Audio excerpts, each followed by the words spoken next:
Hello दोस्तों, कैसे हो आप सब। आपका जो कल केमिस्ट्री का पेपर है, आपकी अच्छी तैयारी हो गई होगी और अच्छे से पेपर करके आना, उसके लिए बेस्ट ऑफ लक। सबसे पहला मैं आपको एक चीज़ बताना चाहता हूँ।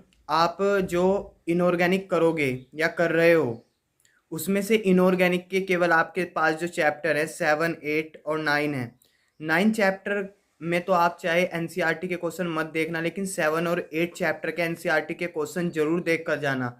ठीक है ना, पर चैप्टर वाले क्वेश्चन और अदर जो एनसीईआरटी के क्वेश्चन होते हैं वो भी देख कर जाना। जिस बच्चे को एनसीईआरटी के क्वेश्चन चाहिए, मैं एनसीईआरटी एम पॉइंट के टेलीग्राम चैनल पर उनको डाल दूंगा, तो आप वहां से क्वेश्चन वो तैयार करके जाना।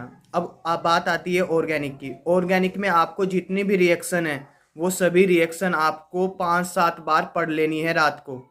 ठीक है, पहला मैंने इनऑर्गेनिक के बारे में बताया, आपको एनसीईआरटी के सभी क्वेश्चन करने हैं। और इनऑर्गेनिक में आपको ये ऑर्गेनिक में आपको जितने भी एनसीईआरटी के क्वेश्चन है, जितनी भी रिएक्शन है, वो सभी आपको देख लेनी है। साथ में ही एमीन का क्षारीयता, एमीन क्षारीय कैसे बिहेव करता है, 3 degree amine, 2 degree amine, 1 degree amine, उसके बीच में कैसे क्षारकता का क्रम क्या होता है, बेसिसिटी का।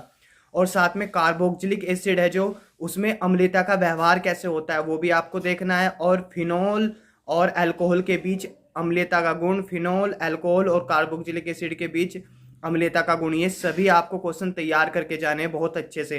ग्लूकोज की संरचना, इस तरह के क्वेश्चन बहुत एग्जाम में पूछे जाते हैं, तो आपको एनसीईआरटी के सभी टॉपिक क्लियर करने हैं। तो फ्रेंड्स, अच्छे से अपनी तैयारी कीजिए। आज आपके पास मौका है और रात को और कल 12 बजे तक आपके पास मौका है। बहुत अच्छे से तैयारी कीजिए, ठीक है ना। तो फ्रेंड्स, अच्छे से पढ़िए और अच्छे से मार्क्स लाइए।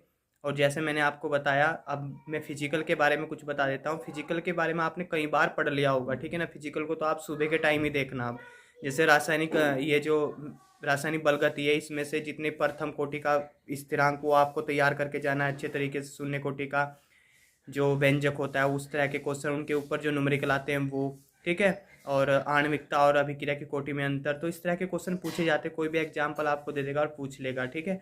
और अधिशोषण समतापी वक्र, यानी जिसको फ्रेंडलिक समतापी वक्र बोलते हैं। सेल में जो आपकी विद्युत रसायन है, उसके न्यूमेरिकल देख कर जाना, ठीक है ना। गैल्वेनिक सेल के न्यूमेरिकल जैसे आते हैं, नसस समीकरण के ऊपर जो न्यूमेरिकल आते हैं, तो सब आप देख कर जाना। एक ही मार्क्स में पूछ लेगा कि नसस समीकरण का व्यंजक लिखिए, मतलब उसका सूत्र लिखिए, तो ऐसे ही पूछ ले जाते हैं। तो आप अच्छे से, और जो ऑर्गेनिक इनऑर्गेनिक है, इनऑर्गेनिक में जितने भी आपके ग्रुप है, जितने भी समूह हैं, जहाँ से स्टार्ट हो रहे हैं, 12, 13, 14, 15, 15 से शायद स्टार्ट हो रहे हैं, 15, 16 से देख लेना। तो उनके बीच में कैसा बिहेवियर होता है उनका, आयनन एंथैल्पी, आयनन यानी आयनन ऊर्जा, आयनन विभव, एक ही मतलब है।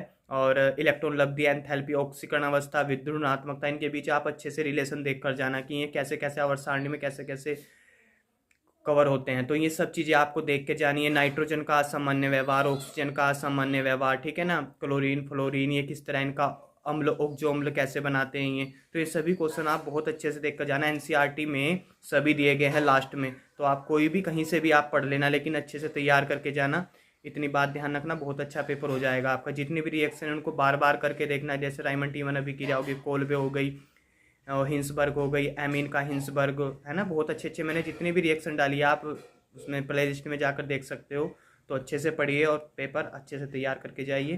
दोबारा से फिर आपको बेस्ट ऑफ लक। आप, मैं भगवान से दुआ करूँगा कि आपका पेपर बहुत अच्छा जाए, ठीक है। मिलते हैं नेक्स्ट वीडियो में। Thank you, bye bye.